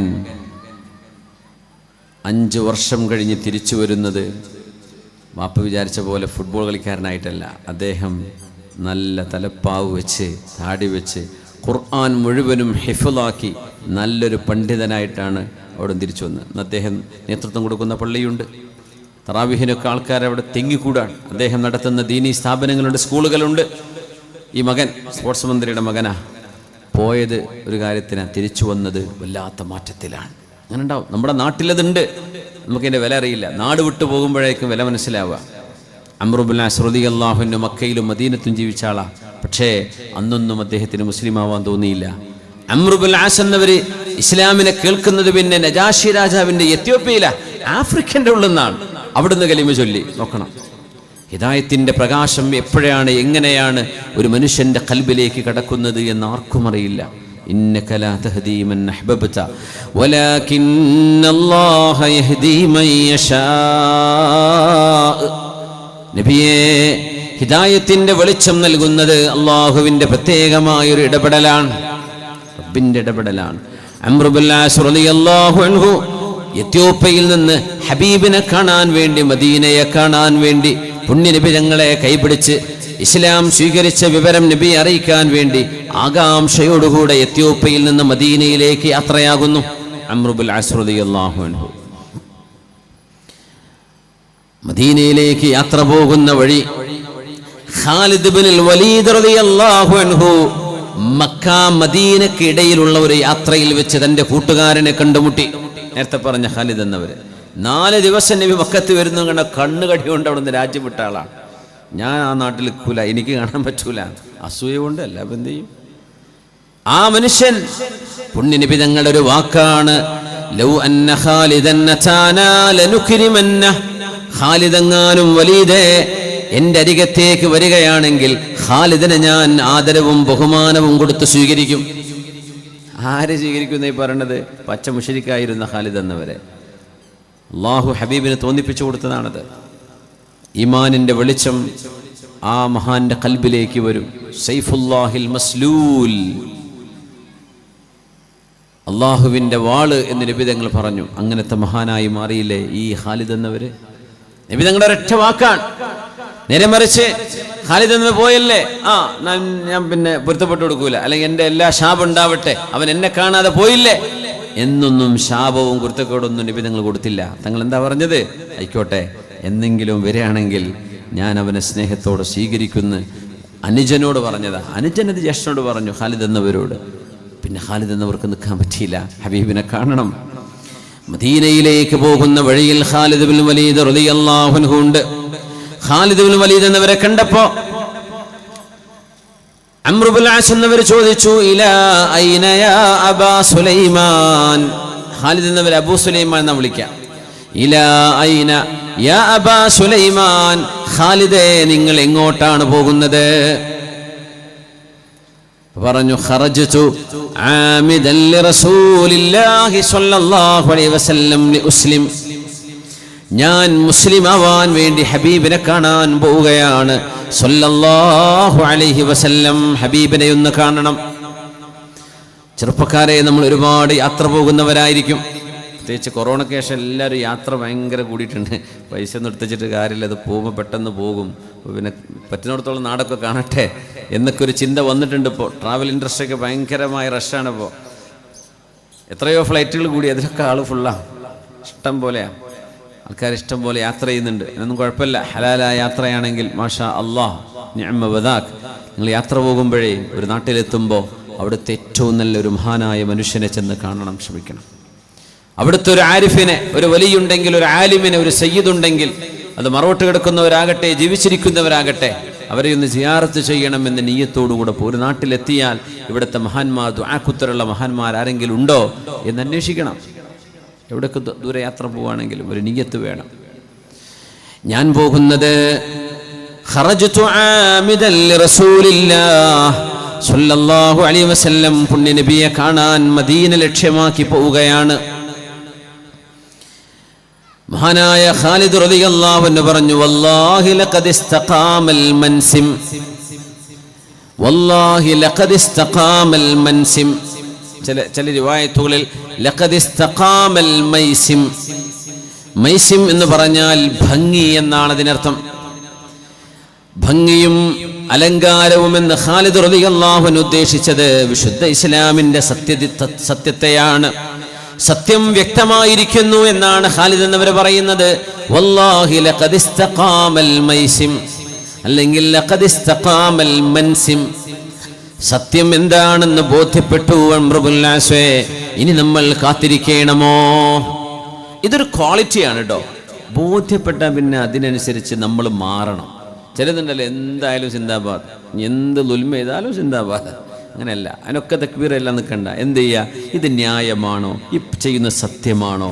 ഇത് അള്ളാഹു റസൂൽ ഇഷ്ടപ്പെടുന്നതാണോ? ഇത് ദീനിന് പൊരുത്തുള്ളതാണോ? പുണ്യനബി കണ്ടാൽ തങ്ങൾ ഇഷ്ടപ്പെടുമോ? അത് മാത്രം നമ്മൾ അംഗീകരിച്ചാൽ മതി. അല്ലാത്ത വിഷയങ്ങൾക്കൊന്നും നമ്മൾ എന്ത് ചെയ്യരുത്, അങ്ങനെ കണ്ണു ചിമ്മിയിട്ട് തെറ്റുകളിലേക്ക് പോകുന്ന അവസ്ഥ വരരുത്. കാര്യങ്ങളെ അവധാനതയോടുകൂടെ കാണണം. ഇതൊരു ക്വാളിറ്റി, മുഅ്മിന്റെ ക്വാളിറ്റിയാണ്. ഇതൊന്നും മടി കാണിക്കേണ്ട വിഷയമല്ല. ഖാലിദ് റളിയല്ലാഹു അൻഹും അംർ ഇബ്നുൽ ആസ് എന്നവരും ഖുറൈശികളുടെ പ്രമാണിമാരായി നിൽക്കുമ്പോൾ അവരുടെ പാസ്റ്റ് ഹിസ്റ്ററി അങ്ങോട്ട് ഡിലീറ്റ് ചെയ്യാന്ന് പറഞ്ഞ പോലെ ഫോർമാറ്റ് ചെയ്യണത്. പിന്നെ അവര് കുഫറിൽ നിന്ന് തൗഹീദിലേക്ക് വരാൻ, ഷിർക്കിൽ നിന്ന് ഈമാനിലേക്ക് വരാൻ, ളുൽമത്തിൽ നിന്ന് നൂറിലേക്ക് വരാൻ, വലാലത്തിൽ നിന്ന് ഹുദയിലേക്ക് വരാൻ. അതൊരു വല്ലാത്ത മാറ്റമാണ്. പിന്നെ ഒരിക്കലും ഒരു പഴയകാല ചരിത്രം പറയൂല, പുതിയൊരു ജീവിതം ആരംഭിക്കാൻ. ആരായി പോകുന്നത്? അറബികളിലെ ബുദ്ധിമാനി അംർ ഇബ്നുൽ ആസ് റളിയല്ലാഹു അൻഹു. പിന്നെ അറബികൾ കണ്ട ധീരനായ ധീരൻ ഖാലിദ് ബിൻ വലീദ് റളിയല്ലാഹു അൻഹു. ഈ രണ്ട് മഹാന്മാർ പുണ്യനബിയുടെ മുമ്പിലേക്ക് ചെല്ലുകയാണ് സല്ലല്ലാഹു അലൈഹി വസല്ലം. ഹബീബിന്റെ മുമ്പിലേക്ക് ചെന്ന് പുണ്യനബിയോട് പറയുകയാണ്, യാ റസൂലല്ലാഹ്, അല്ലാഹുവിന്റെ റസൂലേ, ജിനാ ലിനുസ്ലിം, ഞങ്ങൾ ഇസ്ലാം സ്വീകരിക്കാൻ വേണ്ടി വന്നതാണ് നബിയേ. അപ്പോൾ അവിടുത്തെ എത്യോപ്യയിലെ മുസ്ലിമീങ്ങൾ കുറച്ച് ആൾക്കാരെ തിരിച്ചെത്തിയിട്ടുണ്ട് മദീനയിൽ. ജാഫർ തങ്ങളൊക്കെ അടക്കാടുണ്ട്. അപ്പോൾ ജാഫർ എന്നിവർ കൈ കാണിച്ച്, അംർ ഇബ്നുൽ ആസ് ഞങ്ങളെ പിടിക്കാൻ വേണ്ടി വന്നതാണോ എന്ന് പറഞ്ഞ് കൈ കാണിച്ചു കൊടുത്തു. ആമം വെച്ച് കൊണ്ടുപോകാൻ വന്നതാണല്ലേ, അന്ന് നജാഷി രാജാവിൻ്റെ മുമ്പ് ഞങ്ങളെ പിടിക്കാൻ വന്നില്ലേ, അതുപോലെ മദീനയിൽ ഞങ്ങളെ പിടിക്കാൻ വന്നതാണോ? അപ്പോൾ ഖാലിദ് തങ്ങൾ കരഞ്ഞുകൊണ്ട് പറഞ്ഞു, ജാഫറെ, എന്നെയും അംറിനെയും നിങ്ങൾ സ്വീകരിക്കണം, അത് പറയാൻ വേണ്ടി വന്നതാണ്. അപ്പം കയ്യിലും കഴുത്തിലൊക്കെ കുറേ മാലിൻ വളയൊക്കെ ഉണ്ടായിരുന്നു. ഇന്നത്തെ കുട്ടിയൊക്കെ ഉണ്ടല്ലോ പക്ഷെ വെള്ളിൻ്റെ മാലയൊക്കെ ഇട്ടടക്കല്ലേ. പൊന്നു ചെറുപ്പക്കാരെ, നമുക്കത് പാടില്ലാത്തതാണ്. വെള്ളിൻ്റെ മോതിരം സുന്നത്താ. വെള്ളിൻ്റെ മാല വെള്ളിയല്ലേ? അങ്ങനെയല്ല, വെള്ളിയുടെ മോതിരമാ പുരുഷന്മാർക്ക് സുന്നത്ത് അല്ലേ. വാളിയും മലയൊന്നും ഇടാൻ പാടില്ല, അത് പെണ്ണുങ്ങളുടെ സ്വഭാവമാണ്, അത് സ്ത്രൈണതയാണ്. ആൺകുട്ടികളത് ചെയ്യാൻ പാടില്ല. അങ്ങനെ മാലി മല കണ്ണി എടുത്തോളേ. മരിച്ചു കിടക്കുമ്പോൾ ഇത് ഏതാ ജാതി എന്ന് പോലും അറിയില്ല. ചിലപ്പോൾ പേരറിയാത്തല്ല നാട്ടിൽ പോയി കിടക്കുകയാണെങ്കിലേ കയ്യിലും മാലും വളയൊക്കെ കാണുന്നുണ്ട്. പടച്ചോ, ഇത് ഏത് ജാതിയാ അറിയാൻ പറ്റൂല. ഖാലിദ് എന്നവർ മാലക്കണ പൊട്ടിച്ച് നബിൻ്റെ മുമ്പിൽ കൊടുക്കുക. അവിടെ വാളും കൊടുത്തു, നബിയെ, അങ്ങയോട് ഒരുപാട് യുദ്ധം ചെയ്ത വാളാണിത്, എനിക്ക് വേണ്ട. നബി തങ്ങൾ പറഞ്ഞു, അവിടെ വെക്കിൻ, ഇസ്ലാമിനെതിരെ നിങ്ങളെടുത്ത വാളാണിത്. ഇനി ഈ ദീനിനെതിരെ വാളോണ്ടുന്നവരെ, ഈ ദീനിനെതിരെ പടവെട്ടാൻ വരുന്നവരെ പ്രതിരോധിക്കാൻ നിങ്ങൾക്കിത് ഉപയോഗിച്ചുകൂടെ? അതുകൊണ്ട് ഖാലിദേ, അൻത സൈഫുല്ലാഹിൽ മസ്ലൂൽ, അൻത സൈഫുല്ലാഹിൽ മസ്ലൂൽ, you are the sword of God, അള്ളാഹുവിൻ്റെ പടച്ചതമ്പുരാൻ്റെ വാളാണ് നിങ്ങളെന്ന് ഖാലിദ് ഇബ്നുൽ വലീദ് റളിയല്ലാഹു അൻഹുവിനെ റസൂലുള്ളാഹി സ്വല്ലല്ലാഹു അലൈഹി വസല്ലം. ഇത് തിന്മയിൽ നിന്ന് നന്മയിലേക്കുള്ള ഒരു മാറ്റമാണ്, കുഫറിൽ നിന്ന് ഈമാനിലേക്കുള്ള ഒരു പലായനമാണ്. തിന്മകളിൽ നിന്ന് നന്മയിലേക്ക് പലായനമുണ്ട്, ഹിജറയുണ്ട്. അൽ മുഹാജിറു അഫ്ളലുൽ ഹിജറ, ഏറ്റവും നല്ല ഹിജറ എന്നത്, ഏറ്റവും നല്ല പലായനം, മൻ ഹജറ മാ നഹല്ലാഹ്, അള്ളാഹു അരുത് എന്ന് പറഞ്ഞത് മുഴുവനും ഉപേക്ഷിക്കുന്നവരാണ് ഏറ്റവും നല്ല ഹിജറ ചെയ്തവരെന്ന് പുണ്യനബി റസൂലുള്ളാഹി സ്വല്ലല്ലാഹു അലൈഹി വസല്ലം. ഇബ്നു അബ്ബാസ് റളിയല്ലാഹു അൻഹു ഹബീബിന്റെ മുമ്പിൽ നടന്നൊരു അനുഭവം പറയുന്നുണ്ട്. ഖാല, റസൂലുള്ളാഹി തങ്ങളുടെ മുമ്പിൽ നടന്നൊരു സംഭവം. മഹാനായ അബ്ദുല്ലാഹി ഇബ്നു അബ്ബാസ് റളിയല്ലാഹു അൻഹു മഹാനവർ പറയുന്നു, ഒരു വിഭാഗം ആളുകൾ ഹബീബിന്റെ മുമ്പിലേക്ക് വന്നു സ്വല്ലല്ലാഹു അലൈഹി വസല്ലം. ഇന്ന ഉനാസം മിൻ അഹ്ലി ശിർക്കി ഖതലൂ വകസറൂ, അവരൊരുപാട് കൊലപാതകങ്ങൾ ചെയ്തവരാണ്, ഗുണ്ടായിസം കാണിച്ചവരാണ്, ജനങ്ങളെ ജീവനെടുത്തവരാണ്. ഫഅക്സറൂ, അത് ഒന്നും രണ്ടുമല്ല, കൊട്ടേഷൻ സംഘങ്ങളായി ചെന്ന് ജനങ്ങളുടെ തലക്ക് വില പറഞ്ഞ് മനുഷ്യന്മാരെ കൊന്നുകളഞ്ഞ എത്രയോ പോക്കിരികളായ അവിശ്വാസികൾ ഹബീബായ നബിയുടെ മുമ്പിൽ വന്നു. വസനൂ ഫഅക്സറൂ, അവരൊരുപാട് വ്യഭിചാരം ചെയ്തവരാണ്, കുറച്ചൊന്നുമല്ല, തിന്മകൾ ഒരുപാട് ചെയ്തു കൂട്ടിയവർ. റസൂലുള്ളാഹി സ്വല്ലല്ലാഹു അലൈഹി വസല്ലം തങ്ങളുടെ മുമ്പിൽ വന്നിരിക്കുകയാണ്. എന്നിട്ട് അവരോട് പറഞ്ഞു, തങ്ങളോട് പറഞ്ഞു, ഇന്നല്ലദീ തദഉ ഇലൈഹി ലഹസൻ, നബിയേ, നിങ്ങൾ ഞങ്ങളെ വിളിക്കുന്ന ഈ വഴി എത്രയോ നല്ല വഴിയാണ്. കള്ളുകുടിച്ച് മടുക്കുന്നൊരു സമയമുണ്ട്, വ്യഭിചരിച്ചു മടുത്തു, തോന്നിവാസം ചെയ്ത് മടുത്തു, തിന്മകൾക്ക് മടുപ്പ് വരും. പക്ഷേ നന്മക്ക് മടുപ്പ് വരൂല. അതാണ് വലിയ അത്ഭുതം. നന്മ ചെയ്യുന്തോറും അതിൻ്റെ കൊതിങ്ങനെ കൂടിക്കൊണ്ടിരിക്കും. ഒരിക്കൽ ഉംറക്ക് പോയാൽ പിന്നെ എല്ലാ കൊല്ലം പോകണം എന്ന് തോന്നിക്കൊണ്ടിരിക്കും. കൽബിൻ്റെ ഉള്ളിൽ നിന്ന് പോകണം. അതാണ് ഉംറക്കൊക്കെ ചെല്ലുമ്പോഴേ ഒരു 60% ആളുകൾ മുമ്പ് വന്നവരായിരിക്കും. ഒരു 40-30% പുതിയ ഉംറക്കാരുണ്ടാവുള്ളൂ. ബാക്കി മുഴുവൻ മുമ്പൊരിക്കൽ വന്നവരാ. എന്തേ? ഒരിക്കൽ ചെന്നാൽ അത് വീണ്ടും ചെല്ലണം തോന്നും. അതുകൊണ്ട് പോയിട്ടില്ലാത്തവർ സൗകര്യം ഉണ്ടെങ്കിൽ ഒരു ഉംറൊക്കെ ചെയ്തു പോരെ. അല്ലാഹുവിൻ്റെ ആ ഒരു മശാഇറുകൾ കാണണം, അത്ഭുതങ്ങളൊക്കെ ഒന്ന് കാണണം, കഅബാലയത്തെ കണ്ണുകൊണ്ടൊന്ന് കാണണം. അതൊരു വലിയൊരു ഫീലാണ്. അതുകൊണ്ട് കിട്ടുന്ന ഒരു ആത്മധൈര്യമുണ്ട്, ഒരു ആത്മീയ വെളിച്ചമുണ്ട്. അത് ഇടക്കിടക്ക് കിട്ടണമെന്ന് പിന്നെ കൊതി വന്നുകൊണ്ടിരിക്കും. അള്ളാഹുവിനെ ഞങ്ങൾക്ക് തൗഫീക്ക് നൽകണേ പടച്ചവനെ, അള്ളാഹു നീ തൗഫീക്ക് നൽകണേ റബ്ബേ. ചെറുപ്പക്കാർ കുട്ടികളൊക്കെ ഇവിടെ ഉണ്ട്, അവർക്കൊക്കെ അള്ളാഹു തൗഫീക്ക് ചെയ്യട്ടെ. നേരത്തെ പോയാൽ അത്രയും നല്ലതാണ്. കുട്ടികളെ കല്യാണം കഴിഞ്ഞിട്ട് പോവാം, അങ്ങനെ പോവാമെന്ന് വിചാരിക്കേണ്ട. പൈസ ഉണ്ടോ? ഒരു ഉംറക്കൊക്കെ പോകാൻ വലിയ പ്രയാസമൊന്നും മുമ്പത്തെ പോലെ ഇല്ലല്ലോ. പറ്റുന്നവർ നേരത്തെ ചെയ്യണം. അള്ളാഹു തൗഫീക്ക് ചെയ്യട്ടെ, അള്ളാഹു തൗഫീക്ക് ചെയ്യട്ടെ. തിന്മ ചെയ്ത് മടുത്തു. ഹബീബായ നബിയുടെ മുമ്പിൽ വന്ന് പറയുന്നു, നബിയേ ഇന്നല്ലദീ തദഉ ഇലൈഹി ലഹസൻ, അങ്ങ് ഞങ്ങളെ വിളിച്ചുകൊണ്ടിരിക്കുന്ന ഈ കാര്യം എത്രയോ നല്ലതാണ്, ഞങ്ങൾ അംഗീകരിച്ചു നബിയേ. പക്ഷേ ഞങ്ങളൊരു വിഷമം, വലൗ തുഖ്ബിറുനാ അന്ന ലിമാ അമിൽനാ കഫാറ, നബിയേ ഞങ്ങൾ ചെയ്തു പോയ തിന്മകൾക്ക് പ്രായശ്ചിത്തമുണ്ടോ? ഒരുപാട് ആളെ കൊന്നവരാണ് ഞങ്ങൾ, പോക്കിരികളാ, നിയമത്തിന് പിടിക്കാൻ പറ്റൂല. അങ്ങനത്തെ പോക്കിരികളെ ഹബീബിന് മുമ്പിൽ വന്നത് സ്വല്ലല്ലാഹു അലൈഹി വസല്ലം. ഒരുപാട് വ്യഭിചരിച്ചവർ, റേപ്പ് ചെയ്തവർ, അബ്ഡക്ഷൻ ചെയ്തവര്, കിഡ്നാപ്പ് ചെയ്തവര്, കൊള്ളയടിച്ചവര്, ബൾഗേഴ്സ്, പകൽ കൊള്ള നടത്തിയവര്, ഇവരൊക്കെ കൂട്ടത്തിലുണ്ട്. പൊന്നാര നബിയെ ഞങ്ങൾക്കൊന്ന് നന്നാവണം, ഞങ്ങൾക്കൊന്ന് നല്ലവരാകണം. അങ്ങ് വിളിക്കുന്ന ആ ഒരു പരലോകത്തിന്റെ മധുരിമ, സ്വർഗത്തിന്റെ സുഗന്ധം ഞങ്ങൾക്കും അനുഭവിക്കണം നബിയെ. ഞങ്ങൾ എന്തായാലും ചെയ്യേണ്ടത്? ഫനസല ഖൗലുല്ലാഹ്, അപ്പോഴാണ് അല്ലാഹുവിന്റെ വചനം ഇറങ്ങുന്നത്. ബിസ്മില്ലാഹിർ റഹ്മാനിർ റഹീം.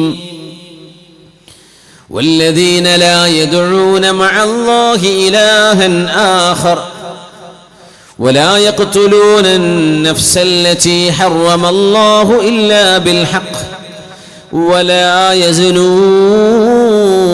يزنون ومن يفعل ذلك يلقى أثاما يضاعف له العذاب يوم القيامة ويخلد فيه مهانا إلا من تاب وآمن وعمل عملا صالحا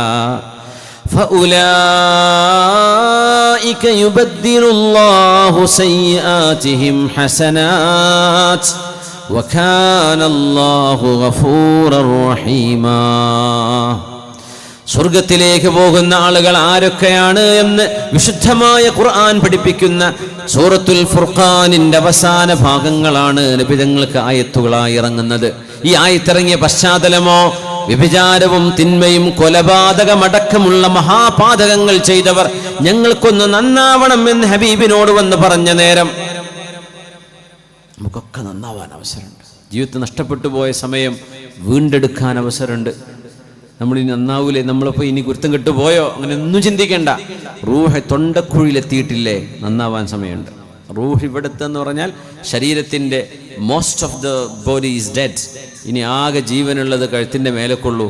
ആ നേരം വരെ അള്ളാഹു നന്നാകാൻ അവസരം തന്നിട്ടുണ്ട്. അതുകൊണ്ട് റജബിലാണ്, ഇനി ഷഅബാനും റമദാനാണ് വരുന്നത്. റമദാനിൽ നല്ല തൊപ്പിയും കിട്ടും ഉഷാര, പിന്നെ റമദാൻ കഴിഞ്ഞാൽ പിന്നെ കുപ്പിയിട്ട് അടക്കാൻ പറ്റൂല. എന്ത് ചെയ്യാം, മുഴുവൻ ലൈഫ് ടൈം മുഴുവൻ നന്നാവണം.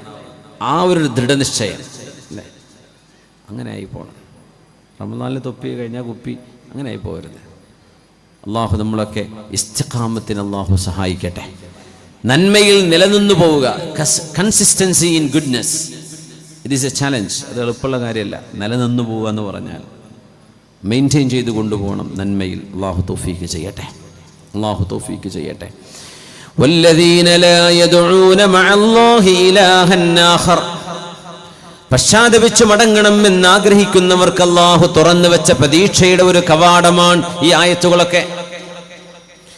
ആരാണോ അള്ളാഹുവിനെ കൂടാതെ മറ്റു ഒന്നിനെയും ആരാധിക്കാത്തത്, ഇബാദത്തും പ്രാർത്ഥനയും അല്ലാഹു റബ്ബുൽ ഇസ്സത്ത് എന്ന ഇലാഹായ ഖാലിഖായ മൂജിദായ ബദീആയ അല്ലാഹു റബ്ബുൽ ഇസ്സത്തിനോട്. പടച്ച തമ്പുരാനാണ് പ്രപഞ്ചത്തെ നിയന്ത്രിക്കുന്നത്, മനുഷ്യന്റെ ഇന്നലെയെ നാളെയെ ഇന്നിനെ എല്ലാം അല്ലാഹുവാണ്.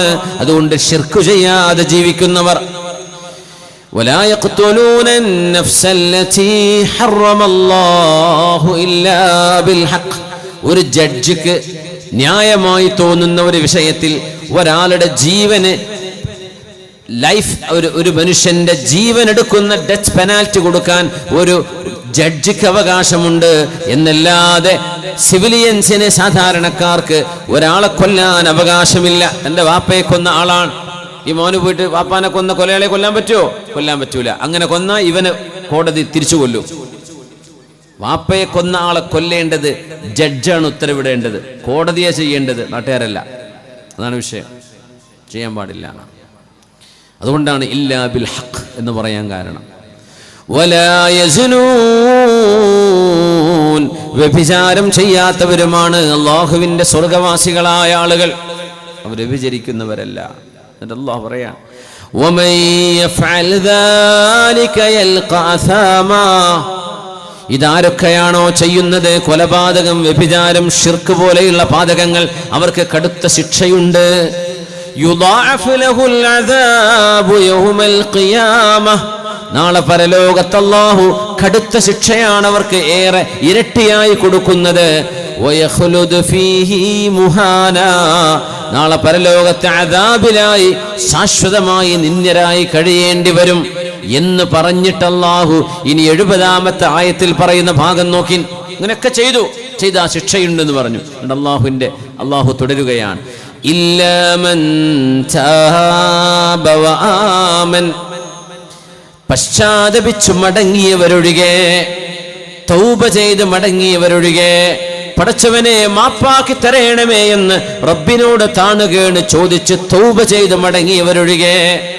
അള്ളാഹുവിന്റെ മുമ്പിൽ ഇരിക്കുകയും ജനങ്ങളൊക്കെ കിടന്നുറങ്ങുമ്പോൾ ഒന്ന് ഖിബിലയിലേക്ക് തിരിഞ്ഞ് വുദൂഎടുത്ത് മുസല്ല വിരിച്ച്, റബ്ബേ ചെയ്തു പോയ പാപങ്ങൾക്ക് നീ എങ്ങാനും മാപ്പ് തന്നില്ലെങ്കിൽ നിന്റെ നരകത്തിലേക്ക് പോകേണ്ട ശരീരമാണ് എൻ്റെ ഈ ശരീരം. ഒരു സൂചിക്ക് ഒരു ഇഞ്ചക്ഷൻ എടുക്കുന്ന സൂചിന്റെ വേദന പേടിക്കുന്ന നമ്മൾ എങ്ങനെയാണ് കത്തിയാളുന്ന തീജ്വാലകളെ 3000 വർഷങ്ങൾ അള്ളാഹു ആളിക്കത്തിച്ച് കറുപ്പ് നിറമായി കഴിയുന്ന അതിശക്തമായ ചൂടുള്ള നരകത്തിൽ എങ്ങനെയാണ് ഒരു നിമിഷം നമ്മൾ ജീവിക്കുന്നത്? മരണമില്ലാത്ത വേദനയാണത്. അവിടെ മരിക്കൂലല്ലോ, നരകത്തിൽ മരണമില്ല. അല്ലാഹുവേ നിന്റെ അദാബ് സഹിക്കാൻ കഴിയില്ല റബ്ബേ, അതുകൊണ്ട് എനിക്ക് മാപ്പ് നൽകണേ എന്ന് റബ്ബിനോട് തൗബ ചെയ്ത് മടങ്ങിയവരൊഴികെ അവർക്ക് അല്ലാഹു ശിക്ഷ കൊടുക്കുന്നില്ല. തൗബ ചെയ്തു എന്ന് മാത്രമല്ല, വആമന വഅമില അമലൻ സാലിഹാ. അല്ലാഹുവിൽ അടിയുറച്ച് വിശ്വസിക്കുന്നവരും വഅമില അമലൻ സാലിഹാ, തിന്മകൾക്ക് വേണ്ടി ചെലവഴിച്ചിരുന്ന പൈസകൾക്ക് പകരം നന്മയ്ക്ക് വേണ്ടി ചെലവഴിക്കുന്നവരാണവർ. മദ്യം വാങ്ങിക്കാൻ ചെലവഴിച്ച കാശിന് പകരം പാവപ്പെട്ടവർക്ക് കുടിക്കാൻ വെള്ളം വാങ്ങിച്ചു കൊടുക്കുന്നവർ, വ്യഭിചാരത്തിനും തിന്മകൾക്കും കാശ് ചെലവാക്കിയവർ, വിധവകളും നിരാലംബരുമായ ആളുകൾ, രോഗികളായ ആളുകൾക്ക് മരുന്ന് വാങ്ങിക്കാൻ അവർക്ക് സംഭാവന ചെയ്യുന്നവർ, മനുഷ്യന്മാരെ കൊല്ലാൻ വേണ്ടി സമയം കണ്ടെത്തിയവർ, ആശുപത്രി കിടക്കകളിൽ ജീവൻ മരണ പോരാട്ടം നടക്കുമ്പോൾ ഒരു മനുഷ്യന്റെ ജീവൻ രക്ഷിക്കാൻ വേണ്ടി അവർക്ക് മരുന്ന് വാങ്ങിച്ചു കൊടുക്കാൻ സഹായം ചെയ്യുന്നവർ, അങ്ങനെ കഴിഞ്ഞുപോയ തിന്മകളെ നന്മയായി മാറ്റിമറിക്കുകയും ചെയ്യുകയാണെങ്കിൽ ഫൗലായിക യുബദ്ദിലുല്ലാഹു സയ്യിആതിഹിം ഹസനാത്ത്. അവരുടെ എല്ലാ തിന്മകളെയും അല്ലാഹു നന്മകളായി മാറ്റിക്കൊടുക്കും. നോക്കണേ, ചെയ്തുപോയ തെറ്റുകളെല്ലാം ഒരു നന്മ ചെയ്ത പോലെ ആ തെറ്റുകൾക്ക് പകരം അല്ലാഹു നന്മ നൽകാൻ തൗഫീഖ് കൊടുക്കുമെന്നാകാം അതിനർത്ഥം. അല്ലെങ്കിൽ തിന്മകൾക്ക് അല്ലാഹു നന്മകളുടെ സ്ഥാനം നൽകിയിട്ട് ആ മനുഷ്യനെ അല്ലാഹു കഴുകി ശുദ്ധിയാക്കുകയാണ്. വകാന അല്ലാഹു ഗഫൂറർ റഹീമാ. അള്ളാഹു പാപങ്ങൾ പുറത്തു കൊടുക്കുന്നവനല്ലയോ? അള്ളാഹു അല്ലാതെ ആരാണ് അവന്റെ അടിമകളോട് റഹ്മത്ത് ചെയ്യാനുള്ളത്, കരുണ ചെയ്യാനുള്ളത്? അള്ളാഹുവല്ലേ മാപ്പ് തരുന്നവൻ, അവനല്ലേ നമ്മളോട് കരുണ ചെയ്യുന്നവൻ. ആ റബ്ബിന്റെ മുമ്പിൽ നിന്ന് ഓടി മറയുകയാണോ നിങ്ങൾ ചെയ്യുന്നത്? തെറ്റു ചെയ്താൽ, പടച്ചവനെ പേടിച്ചാൽ പടച്ചവന്റെ മുമ്പിലേക്കല്ലാതെ എങ്ങോട്ടാണ് ഓടാനുള്ളത്? ഒരാളെ പേടിച്ചാൽ പിന്നെ ആ വഴിക്ക് നമ്മൾ പോകില്ല അല്ലേ? പക്ഷെ അള്ളാഹുവിനെ പേടിച്ചാൽ റബ്ബിന്റെ അടുത്തേക്കല്ലേ ഓടി വരാനുള്ളൂ. അതുകൊണ്ട് വമൻ താബ വഅമില സ്വാലിഹാ ഫഇന്നഹു യതൂബു ഇലല്ലാഹി മതാബാ. തൗബ ചെയ്ത് മടങ്ങുന്നവർ അള്ളാഹു അവരെ സ്വീകരിക്കുകയാണ്, അള്ളാഹു അവരെ സ്വീകരിക്കും. അത്തായിബു മിനദ്ദംബി കമല്ലാ ദംബ ലഹ്. റിപ്പന്റൻസ്, തൗബ, പശ്ചാത്താപം ആരെങ്കിലും ചെയ്താൽ ആ തെറ്റവര് ചെയ്യാത്തവരെ പോലെയാണ്. തൗബ എന്ന് പറഞ്ഞാൽ എന്താ? അത്തൗബതു അന്നദം. തൗബ എന്ന് പറയുന്നത് സങ്കടപ്പെടലാണ്. തൗബയുടെ ഏറ്റവും വലിയ ഗുണം ചെയ്തു പോയ തെറ്റിൽ സങ്കടപ്പെടലാണ്. ഇനി ചെയ്യില്ലെന്ന് റബ്ബിനോട് മാപ്പ് ചെയ്യലാണ്. ചെയ്തുകൊണ്ടിരിക്കുന്ന തെറ്റിൽ നിന്ന് വിട്ടുനിൽക്കലാണ്. മനുഷ്യരുമായ ഇടപാടുകൾ ഉണ്ടെങ്കിൽ ആ ഇടപാടുകൾ ചെയ്തു കൊടുത്ത് വിട്ടലാണ്. അങ്ങനെ നന്മ ചെയ്തു വരുന്നവരെ അല്ലാഹു സ്വീകരിക്കാൻ ഒരുക്കമാണ്. ഇല്ലാ മൻ താബ വആമന വഅമില അമലൻ സ്വാലിഹാ ഫഉലൈക യുബദ്ദിലുല്ലാഹു സയ്യിആതിഹിം ഹസനാത് വകാന അല്ലാഹു ഗഫൂറർ റഹീമാ. ഈ ആയത്തുകൾ അവതരിക്കുന്നത് നന്നാവണം നബിയെ, ഞങ്ങൾക്ക് നന്നാവണമെന്നുണ്ട്. പക്ഷേ ചെയ്തു കൂട്ടിയ പാപങ്ങൾ എങ്ങനെ പൊറുക്കാനാണ്? അള്ളാഹുവിന്റെ മുമ്പിൽ ഞങ്ങൾക്ക് തിരിച്ചു നടക്കാൻ ഒന്ന് തിരിഞ്ഞു ആലോചിക്കുക. ഇവിടെ മുതൽ നല്ലൊരു മാറ്റത്തിന്റെ സമയമാണ്. അള്ളാഹു തൗഫീഖ് നൽകട്ടെ. ആമീൻ യാ റബ്ബൽ ആലമീൻ. ഇബ്നു അബ്ബാസ് റളിയല്ലാഹു അൻഹു പറയുന്നു, കാനൽ മുസ്ലിമൂന ലാ യൻദുറൂന ഇലാ അബീ സുഫിയാൻ വലാ യുഖാഇദൂനഹു. അബൂ സുഫിയാൻ ഇബ്നു ഹർബ് റളിയല്ലാഹു അൻഹു ജീവിതത്തിൽ ഒരുപാട് കാലം, 23 വർഷക്കാലമാണ് പ്രവാചകരുടെ നുബുവത്തിന്റെ കാലഘട്ടം അല്ലെ. 40-ാമത്തെ വയസ്സിൽ പ്രവാചകരായി, 63-ാമത്തെ വയസ്സിൽ വഫാത്തായി. അപ്പൊ ആ ഒരു 63 - 40 23 കൊല്ലം, 23 years of time. അതാണ് നബിതങ്ങളുടെ പ്രൊഫറ്റിക് കരിയർ, നബിതങ്ങളുടെ പ്രവാചകത്വത്തിന്റെ കാലം. 23 years ആണ്. 23 കൊല്ലത്തിനിടയിൽ ചെയ്തതാണ് ദീൻ. അതാണ് നബിതങ്ങളുടെ ശരീഅത്ത്, അതാണ് ഹദീസ്. 40-ന്റെ മുമ്പുള്ളത് ഹദീസായി കൂട്ടൂല. 40-ന് ശേഷം 63 തങ്ങൾ വഫാത്താകുന്നവരെയുള്ള കാലം 23 കൊല്ലം. 23 കൊല്ലത്തിൽ 22.5 കൊല്ലം നബിയുടെ ശത്രുവായി പിന്നെ മുസ്ലിമാവാൻ ഭാഗ്യം കിട്ടിയ ആളാണ് അബൂ സുഫിയാൻ ഇബ്നു ഹർബ് റളിയല്ലാഹു അൻഹു. ഉഹുദിൽ മുസ്ലിമീങ്ങൾക്ക് പരാജയമുണ്ടാവാൻ കാരണം അബൂ സുഫിയാന്റെ പ്രവർത്തനങ്ങളാണ്. ബദർ യുദ്ധത്തിന് നിമിത്തമായത് അബൂ സുഫിയാന്റെ കച്ചവട സംഘമാണ്.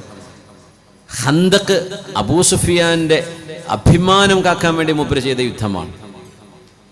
ഇങ്ങനെ എല്ലാ യുദ്ധങ്ങളിലും ഇസ്ലാമിനെതിരെ പ്രവർത്തിച്ച ആളായിരുന്നു. പക്ഷേ അള്ളാഹു ഹിദായത്ത് കൊടുത്തു. പിന്നെന്ത് ചെയ്യാനാ? അള്ളാഹു ഹിദായത്ത് കൊടുത്തു. ഹിദായത്ത് ഭയങ്കര അത്ഭുതമാണ്. അബൂജഹലിന്റെ മകൻ ഇക്രിമ റളിയല്ലാഹു അൻഹു, യമാമ യുദ്ധത്തിലെ ഷഹീദല്ലേ മഹാനായ ഇക്രിമത്ത് ഇബ്നു അബീ ജഹൽ. അബൂജഹലിന്റെ മകൻ നോക്കണം, വാപ്പ കൊടിയ മുശ്രിക്കും ഈ ഉമ്മത്തിന്റെ ഫിർഔനും, മകൻ സ്വഹാബിയാണ്. നമുക്ക് വിശ്വസിക്കാൻ പറ്റണ്ട? അബൂജഹലിന്റെ മകൻ സ്വഹാബിയാണ്. വാപ്പേ ഫിർഔനു ഹാദിഹിൽ ഉമ്മ, the pharaoh of this nation. നബിതങ്ങളുടെ കാലഘട്ടത്തിൽ ലോകം കണ്ട ഫിർഔനാണ് അബൂജഹൽ എന്ന് പറഞ്ഞാൽ അത്രക്ക് മുസ്ലിമിനെ കണ്ണിന് നേരെ കണ്ടുകൂടാത്ത മനുഷ്യനാണ്. മൂപ്പരുടെ മകൻ ഇക്രിമ റളിയല്ലാഹു അൻഹു സ്വഹാബിയാണ്. അവർ വിശ്വസിക്കാൻ വേറൊരു കാരണമുണ്ട്. പെങ്ങളിങ്ങനെ പറഞ്ഞു, ഇക്രിമ തങ്ങളുടെ ഭാര്യ, ഇക്രിമ മുഹമ്മദ് നബി നിങ്ങളുടെ അടുത്തൊന്ന് പോയി നോക്കിക്കൂടെ? നിങ്ങൾക്ക് ഉള്ളിലൊക്കെ മനസ്സിലാവുന്നുണ്ടല്ലോ ഈ ഖുർആൻ മനുഷ്യന്റെ വചനമല്ല, ഇത് മനുഷ്യൻ്റെതല്ല, ഇത് മനുഷ്യന് പറയാൻ കഴിയില്ല ഖുർആൻ, ഇത് മുഹമ്മദ് നബിയുടെ വാക്കുകളല്ല, നിങ്ങൾക്ക് തിരിയുന്നുണ്ടല്ലോ. എന്നാ പിന്നെ നബിൻ്റെ അടുത്ത് പോയിട്ട് ഇസ്ലാം സ്വീകരിച്ചൂടെ? സമയമായിട്ടില്ല എന്ന് പറയും. നമ്മളൊരു കാര്യം മനസ്സിലാക്കുക ചെറുപ്പക്കാർ, ഇപ്പോൾ ഇസ്ലാമിനെ സംബന്ധിച്ച് വരുന്ന, ഖുർആനെ സംബന്ധിച്ച് വരുന്ന അലിഗേഷനിൽ ഒന്ന്, ഖുർആൻ മുഹമ്മദ് നബി തങ്ങൾ എഴുതിയുണ്ടാക്കിയതാണെന്ന ചില ശത്രുക്കൾ പറയാം. ആ ആരോപണത്തിൻ്റെ ഒരു കൗതുകങ്ങൾ ശ്രദ്ധിച്ചിട്ടുണ്ടാ? അത് തെറ്റാണ്. നബിതങ്ങൾ ഉണ്ടാക്കിയതല്ല, ഖുർആൻ നബിതങ്ങൾക്ക് അവതരിപ്പിക്കപ്പെട്ടതാണ്. ഖുർആൻ എന്നത് ദ ഡയറക്റ്റ് സ്പീച്ച് ഓഫ് അല്ലാഹ്, അള്ളാഹുവിൻ്റെ ഡയറക്റ്റ് സ്പീച്ചാണ് ഖുർആൻ, അല്ലേ? അങ്ങനെയല്ല മനസ്സിലാക്കിയത്? അങ്ങനെ തന്നെ അള്ളാഹുവിൻ്റെ സ്പീച്ചാണ്. ഹദീസ് എങ്ങനെയാ? അള്ളാഹു അറിയിച്ചു കൊടുക്കുന്നത് ആ വാക്കുകൾ നബിതങ്ങളുടേതാണ്. ഖുർആനോ വാക്കും ആശയവും അള്ളാഹുവിൻ്റെതാണ്. ഖുർആൻ എങ്ങനെ കേട്ടിട്ട് മുസ്ലിമായ ആളാണ് ഉമർ ഇബ്നുൽ ഖത്താബ് റളിയല്ലാഹു അൻഹു. സൂറത്ത് ത്വാഹ കേട്ടപ്പോൾ ഖുർആൻ കേട്ട് മുസ്ലിമായ മറ്റൊരു സ്വഹാബിയാണ് തുഫൈലു ദൗസി റളിയല്ലാഹു അൻഹു. സൂറത്തുൽ മുദ്ദസ്സിർ കേട്ടപ്പോൾ. അങ്ങനെ ഖുർആൻ കേട്ട് ഒരുപാട് ആൾക്കാർ മുസ്ലിമായിട്ടുണ്ട്. അങ്ങനെ വരുമ്പോൾ നബിതങ്ങൾ സത്യസന്ധരല്ലായിരുന്നുവെങ്കിൽ മഅദല്ലാഹ് എങ്ങനെയാ പറയാ? എൻ്റെ വാക്കാണത് കേട്ടോളി, അങ്ങനെയല്ലേ പറയാ? അങ്ങനെയല്ലേ പറയേണ്ടത്? എൻ്റെ വാക്ക് നോക്കണതിൻ്റെ പവർ കണ്ടില്ലേ? അത് കേൾക്കുമ്പോഴേക്കും മനസ്സിതാ ഇസ്ലാമിലേക്ക് വരും. നബിതങ്ങൾ എന്താ പറഞ്ഞ? അപ്പോഴും ഇത് എൻ്റെ വാക്കല്ല. തങ്ങൾ അപ്പോഴും ഇത് എൻ്റെ വാക്കല്ല, ഇത് എൻ്റേതല്ല. ഇനി അതല്ല അത്ഭുതം, ഹദീസുകൾ ലോകത്തിൽ രേഖപ്പെട്ട ഹദീസ് ഗ്രന്ഥങ്ങൾ എത്ര ഉണ്ട്? എത്ര ഹദീസിന്റെ ഗ്രന്ഥങ്ങൾ? ഇമാം ഹൈസമിയുടെ, ഇമാം അഹ്മദ് എന്നവരുടെ സുഹാഹകൾ പറയും വേണ്ട. ബുഖാരി, മുസ്ലിമും, അബൂദാവൂദും, സുനൻ, ഇബ്നു മാജയും, അങ്ങനെ സുഹാഹു സിത്തകൾ, ഒരുപാട് ഇമാം ദാരിമിയുടെ ജാമിഅ, ഒരുപാട് ഹദീസിന്റെ ഗ്രന്ഥങ്ങൾ ലോകത്തുണ്ട്. ആ ഹദീസ് നമ്മുടെ മുമ്പിൽ നിബിതങ്ങളുടെ സ്പീച്ചാണ്, തങ്ങളുടെ വാക്കാണത്. ആ ഹദീസ് ഒരു ഭാഗത്ത്, ഇപ്പുറത്തെ ഖുർആനും വെച്ചാൽ രണ്ടും രണ്ടാണ്. ഹദീസിന്റെ ശൈലി തന്നെ വേറെയാണ്, ഖുർആന്റെ ശൈലി തന്നെ വേറെയാണ്. എന്തുകൊണ്ടെന്നറിയോ? മുസ്ലിമീങ്ങൾക്കെങ്കിലും മനസ്സുകൊണ്ട് വളരെ പെട്ടെന്ന് മനസ്സിലാക്കാൻ പറ്റും, ഹദീസല്ല നബിതങ്ങളുടെ വാക്ക്. ഹദീസ് നബിതങ്ങളുടെ വാക്കാണ്, ഖുർആൻ നബിതങ്ങളുടേതല്ല. അങ്ങനെയാണെങ്കിൽ ഖുർആൻ നബിതങ്ങളുടെ ഹദീസ് പോലെയല്ലേ വരേണ്ടത്? ഖുർആൻ ഹദീസ് പോലെ അല്ലല്ലോ. ഹദീസ് രേഖപ്പെടുത്തിയോണ്ട് നമുക്ക് മനസ്സിലാക്കാൻ പറ്റുന്നത്. ഇങ്ങനെ ഒരു ഹൈലി ഇൻഫ്ലുവൻഷ്യൽ ആയിട്ടുള്ള ഒരു ഗ്രന്ഥമുണ്ടായിട്ട് തങ്ങൾക്ക് വേണമെങ്കിൽ ഒരു ഫേക്ക് ക്ലെയിം നബി തങ്ങൾക്ക് ചെയ്യാമായിരുന്നു, ഇത് എൻ്റെ വാക്കാ. പക്ഷെ നബി തങ്ങൾ അപ്പോഴും പറഞ്ഞു ഇത് എൻ്റേതല്ല. എന്നിട്ട് ഇപ്പോൾ 21-ാം നൂറ്റാണ്ടിൽ ഇരുന്നിട്ട് മനുഷ്യൻ പറയും മുഹമ്മദ് നബി ഉണ്ടാക്കിയതാണ്. പൊന്നു ചങ്ങന്മാരെ, തങ്ങൾ പറയുന്നത് ഞാൻ ഉണ്ടാക്കിയതല്ല. എന്നിട്ട് നിങ്ങൾ ആരോപിക്കുക തങ്ങൾ ഉണ്ടാക്കിയതാണെന്ന്. തങ്ങൾ പറയുന്നത് എൻ്റേതല്ല, ഇത് അള്ളാഹുവിൻ്റെതാ. പിന്നെ എങ്ങനെ നിങ്ങൾ പറയുന്നത്? പിന്നെ വല്ലത് എങ്ങനെ അട്രിബ്യൂട്ട് ചെയ്യുക? തങ്ങളുടേതല്ല എന്ന് തങ്ങൾ പറഞ്ഞുകൊണ്ടിരിക്കുമ്പോൾ നിങ്ങളുടേതാണെന്ന് പറയുക, ഇതെന്ത് മണ്ടത്തരാ? അങ്ങനെ ഇക്രിമ റളിയല്ലാഹു അൻഹു വന്ന് കടലിൽ യാത്ര പോവുകയാണ്.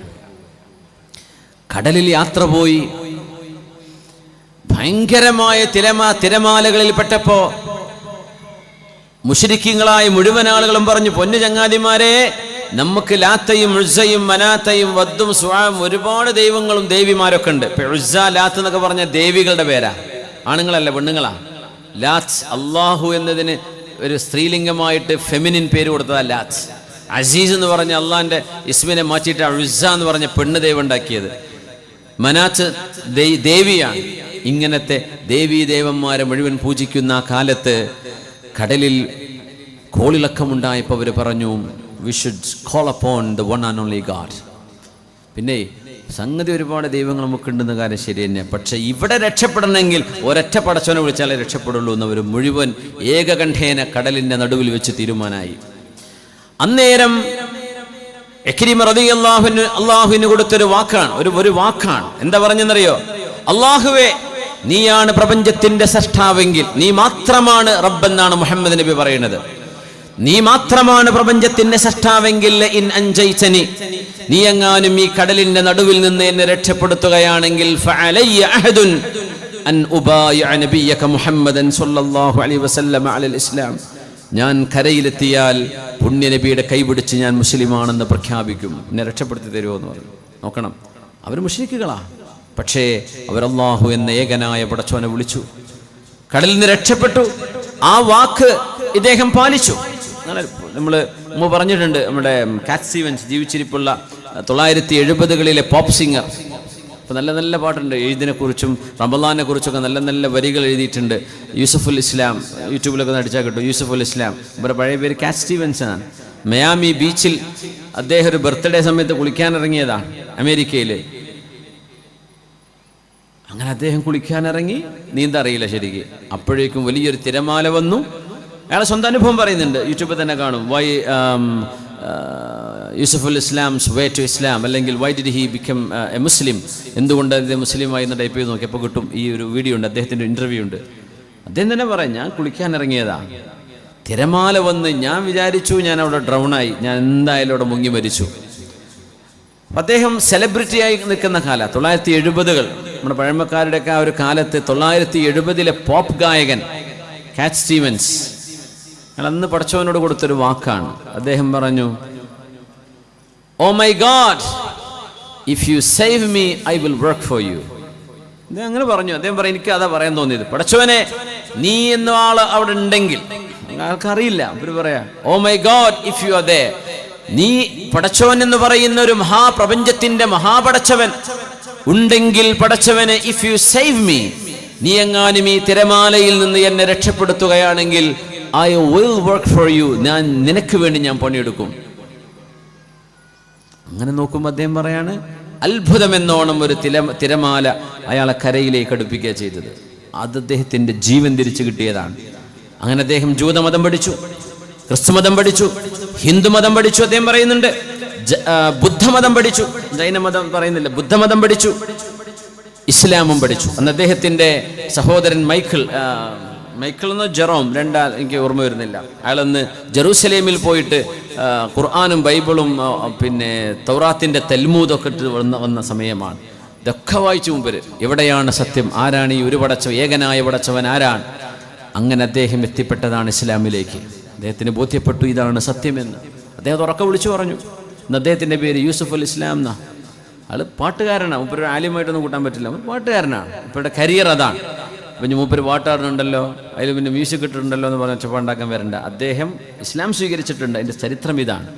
അദ്ദേഹം ഇപ്പം പാടുന്നത് ഇസ്ലാമിന് വേണ്ടിയുള്ള പാട്ടുകളാണ്, ഇംഗ്ലീഷിൽ. കുട്ടികൾക്കൊക്കെ അറിയാൻ റമദാൻ പറ്റിയിട്ടുള്ള നല്ല നല്ല റമദാൻ മൂൺ എന്ന് പറയുന്ന അദ്ദേഹത്തിൻ്റെ ഒരു പാട്ടുണ്ട്, നല്ല രസകരമായി. ചെറിയ കുട്ടികൾക്കൊക്കെ റമദാനെ സംബന്ധിച്ചൊക്കെ ഒരു മെസ്സേജ് കൊടുക്കുന്ന ഒരു മൂൺ റമദാൻ മൂൺ എന്ന് പറഞ്ഞിട്ട് തുടങ്ങുന്നൊരു കവിത കാണാൻ പറ്റും, ഒരു പാട്ട്. അദ്ദേഹം ഒരുപാട് ദഅവത്ത് ചെയ്തു, ഒരുപാട് ആളുകളെ ദീനിലേക്ക് കൊണ്ടുവന്നു. അള്ളാഹുവിന് കൊടുത്തൊരു വാക്കാണ്, പടച്ചവനെ നീ എന്നെ രക്ഷപ്പെടുത്തുകയാണെങ്കിൽ.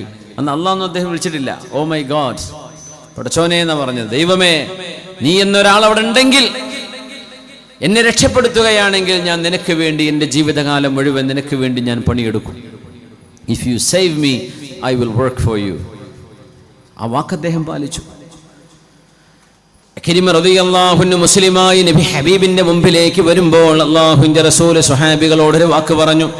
സ്വഹാബികളെ, യഅതീകും ഇക്രിമ റളിയല്ലാഹു അൻഹു മുസ്ലിമായിട്ട് നിങ്ങളുടെ മുമ്പിലേക്ക് വരാൻ പോകുന്നുണ്ട്. ഫലാ തസുബ്ബു അബാ, ഇക്രിമയുടെ വാപ്പയെ അബൂജഹലിനെ നിങ്ങൾ പേര് പറഞ്ഞ് ആക്ഷേപിക്കരുത്. വാപ്പ മഹാബോക്കിയല്ലേ, ഇക്രിമ നീ മുസ്ലിമാണോ? എന്ത് ഇസ്ലാം, നിന്റെ വാപ്പ എന്തൊക്കെ ചെയ്തു, നിന്റെ വാപ്പ ആരായിരുന്നു എന്ന് പറഞ്ഞ് ഇക്രിമയുടെ മുമ്പിൽ വെച്ച് അബൂജഹലിനെ കുറിച്ച് നിങ്ങൾ മോശമായി പറയരുതേ. ഫഇന്ന സബ്ബൽ മയ്യിത്, അബൂജഹൽ ജീവിച്ചിരിപ്പില്ല. ഫഇന്ന സബ്ബൽ മയ്യിതി ലാ യസുലു ഇലൽ മയ്യിതി വയുദിൽ ഹയ്യ്. പുണ്യനബി തങ്ങൾ പറഞ്ഞതാണ്, സ്വല്ലല്ലാഹു അലൈഹി വസല്ലം, മരിച്ചുപോയൊരു മനുഷ്യനെ നിങ്ങൾ ആക്ഷേപിക്കുകയാണെങ്കിൽ ആ ആക്ഷേപം മരിച്ച ആൾക്കെത്തുന്നില്ലെങ്കിൽ ആ മനുഷ്യന്റെ ജീവിച്ചിരിക്കുന്ന ബന്ധുക്കളുടെ ചെവിയിലേക്ക് അതെത്തും, അതവർക്ക് വേദനയുണ്ടാക്കും. അതുകൊണ്ട് ഇക്രിമ മുസ്ലിമായി വന്നാൽ ഇക്രിമയുടെ മനസ്സിനെ വേദനിപ്പിക്കുന്നതൊന്നും പറയരുതേ. അയാളുടെ വാപ്പയുടെ പഴയകാലത്തെ ഉപദ്രവങ്ങൾ പറഞ്ഞ് അബൂജഹലിന്റെ പേര് പറഞ്ഞ് അയാളുടെ മകൻ ഇക്രിമയെ നിങ്ങൾ വേദനിപ്പിക്കരുത് എന്ന് മഹാനായ റസൂലുള്ളാഹി സ്വല്ലല്ലാഹു അലൈഹി വസല്ലം. അതുകൊണ്ട് ഹിദായത്തിന്റെ വഴി തുറന്നു കൊടുക്കുക. നമുക്കൊക്കെ ഒരു ചെറിയൊരു കോൺവെർസേഷൻ അവസരം ഉണ്ടെങ്കിൽ കൂട്ടുകാരോട് ചോദിക്കണം, what is the purpose of life, എന്തിനാ നമ്മളോട് ജീവിക്കുന്നത്, ഹൂ ക്രിയേറ്റഡ് യു, ആരാ നിന്നെ പടച്ചത്, ഇത് കണ്ടെത്തണം, ഇത് പഠിക്കണം. What's going to happen after death, ഇതൊന്നും ആർക്കും അറിയില്ല. മരിച്ചാൽ എന്താ നടക്കാൻ പോണത്? നമുക്കറിയാം എന്താ ഖബറിലെ ജീവിതം എന്താ, മഹ്ശർ എന്താണ്, ഹിസാബ് എന്താണ്, നമുക്കറിയാം. We have the clear picture about ആഖിറ, അബൌട്ട് ദ ഹിയർ ആഫ്റ്റർ. പക്ഷേ മറ്റു മതക്കാർക്ക് അങ്ങനെയല്ല. പറഞ്ഞു കൊടുക്കണം, ദീനിനെ നമ്മൾ പഠിക്കണം. ദീനിനെ ദഅവത്ത് ചെയ്തു കൊടുക്കുന്നത് ഒരു മനുഷ്യനെ ഇരുളിൽ നിന്ന് വെളിച്ചത്തിലേക്ക് കൊണ്ടുവരലാണെന്ന് പുണ്യനബി സ്വല്ലല്ലാഹു അലൈഹി വസല്ലം. രാജ്യത്തിൻ്റെ നിയമവും അതിൻ്റെ അഖണ്ഡതയും ബഹുസ്വരതയും ഒക്കെ കാത്തു സൂക്ഷിച്ചുകൊണ്ട് തന്നെ സത്യം പ്രചരിപ്പിക്കാനും പറയാനുമുള്ള അവകാശം നമ്മുടെ ഭരണഘടന അനുവദിക്കുന്നൊരു സംഗതിയാണ്. പക്ഷേ അത് നല്ല ചിന്തയിൽ ആരെയും പിന്നെ ഇസ്ലാമിലേക്ക് കൂട്ടിക്കൊണ്ടെന്ന് ഇവിടെ എണ്ണം കൂട്ടണം അതൊന്നല്ല നമ്മൾ പറയണം. അതൊന്നും ഇവിടെ വിഷയമല്ല. ഇഷ്ടംപോലെ എണ്ണം കൂടി കുത്തിരിക്കുകയാണ് ഇവിടെ ഉള്ളത് കൊണ്ട് കുടുങ്ങി കുത്തിരിക്കുകയാണ്. അതുകൊണ്ട് എണ്ണം കൂടേണ്ട കാര്യമൊന്നും ഇവിടെ ഇല്ല. പക്ഷേ ചിന്തയുള്ള ആളുകളെ അവരുടെ ചിന്ത അവർ വർക്ക് ചെയ്യട്ടെ, അവർ പഠിക്കട്ടെ, എന്നിട്ട് അവർക്ക് എന്താണ് സത്യം ബോധ്യപ്പെട്ടവരാകട്ടെ, അതൊന്നും കുഴപ്പമില്ല. നമ്മുടെ ദീനെക്കുറിച്ച് നമ്മളും പഠിക്കണം. ബ്ലൈൻഡായിട്ട് ബിലീവ് ചെയ്യണമെന്നല്ലല്ലോ ഇസ്ലാം പറയണത്. നമ്മുടെ ദീനിനെ കുറിച്ച് നമ്മൾ പഠിക്കണം. നമ്മൾ പഠിച്ചിട്ട് അതിൻ്റെ കൺക്ലൂഷൻ ഈ ദീനിൽ തന്നെ ഉറച്ചു നിൽക്കലാണ് എന്ന് ബോധ്യപ്പെടുന്നൊരു സമയം വരും. നമ്മൾ പഠിച്ചു നോക്കി. കമ്പാരിറ്റീവ് റിലീജിയൻ ഒരു വളരെ ഇൻട്രസ്റ്റിംഗ് ടോപ്പിക്കാണ്. വളരെ രസകരമായൊരു പഠനമാണ് മത താരതമ്യ പഠനം. ദിറാസത്തുൽ അദിയാൻ എന്ന് പറയും. അള്ളാഹുവിൻ്റെ ദീനിൻ്റെ മനോഹാരിത ബോധ്യപ്പെടാൻ നമുക്കത് ആവശ്യമാണ്, നമ്മുടെ അഖീദ ശരിയാക്കാൻ. റസൂലുള്ളാഹി സ്വല്ലല്ലാഹു അലൈഹി വസല്ലം തങ്ങളുടെ ദഅവത്തിന്റെ അവസാന കാലം മുസ്ലിമായ ആളാണ് അബൂ സുഫിയാൻ ഇബ്നു ഹർബ് റളിയല്ലാഹു അൻഹു. അദ്ദേഹത്തിന്റെ ഭാര്യയാണ് ഹിന്ദ് ബിൻത് ഉത്ബയാണ് ഹംസ റളിയല്ലാഹു അൻഹുവിന്റെ കരൾ പിളർന്നുകൊണ്ട് കരൾ കടിച്ചു തുപ്പിയത് ഉഹദ് യുദ്ധം കഴിഞ്ഞപ്പോൾ. ഓർമ്മയില്ലേ ചരിത്രം? ഹിന്ദ് ബീവിയും മുസ്ലിമത്താണ്, സുഹാബിയത്താണ്. ഹംസ തങ്ങളെ ചാട്ടുളി കൊണ്ട് എറിഞ്ഞുകൊന്ന വഹ്ശിയും സുഹാബിയാണ് റളിയല്ലാഹു അൻഹു. അല്ലാഹു അത്രയേ ഉള്ളൂ. അതുകൊണ്ടാണ് ശത്രുത വെക്കുമ്പോൾ ഹബീബക ഹൗനമ്മ, സ്നേഹിക്കുന്നവരെ നിങ്ങൾ സ്നേഹിക്കുമ്പോൾ അറിയണം അസാ അൻ യകൂന ബഗീലക യൗമമ്മ, എപ്പോഴെങ്കിലും നിങ്ങളുടെ ശത്രുവായി മാറാനിടയുണ്ട്. പിന്നെ ആരോടെങ്കിലും വൈരാഗ്യവും ദേഷ്യം വെച്ച് പുറത്തും പറയണം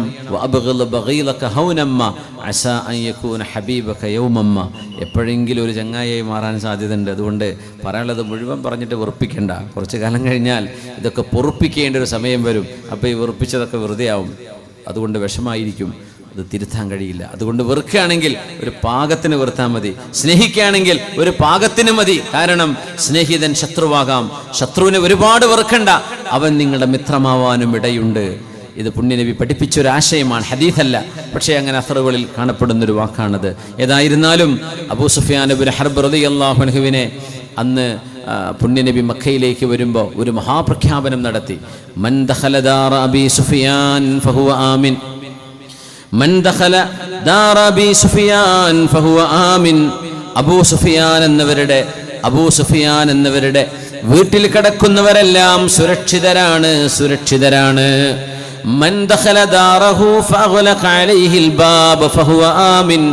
സ്വന്തം വീട്ടിൽ വാതിലടച്ചിരിക്കുന്നവരും സുരക്ഷിതരാണ്. മൻ ദഖലൽ മസ്ജിദൽ ഹറാമ ഫഹുവ ആമിൻ. പരിശുദ്ധമായ മസ്ജിദുൽ ഹറാമിൽ അഭയം പ്രാപിക്കുന്നവരും സുരക്ഷിതരാണ് എന്ന് നബി തങ്ങൾ മക്കയിലേക്ക് 10,000 സ്വഹാബികളോടൊപ്പം കടന്നു വരുമ്പോൾ അവർക്ക് നൽകിയ ഒരു ഉറപ്പായിരുന്നു അത്. അബൂ സുഫിയാൻ കേൾക്കുകയാണ്, മൂപ്പര് മക്കയുടെ നേതാവാണ്. മൻ ദഖല ദാറ അബീ സുഫിയാൻ ഫഹുവ ആമിൻ. മക്കയിലേക്ക് നബി തങ്ങൾ കടന്നു വരുമ്പോഴേ മരുഭൂമിയിൽ 10,000 വിളക്കുകൾ കത്തിക്കാൻ പറഞ്ഞു നബി തങ്ങൾ. 10,000 സ്വഹാബിമാരുണ്ട്. എല്ലാവരോടും പറഞ്ഞു, നിങ്ങളൊക്കെ മതി ഈ മരുഭൂമിയിൽ അങ്ങ് ഒന്ന് പരന്ന് വിശ്രമിക്കുക. ഓരോരുത്തരും ടെന്റിന്റെ അടുത്ത് ഒരു വിളക്ക് കത്തിച്ചു വെക്കുക.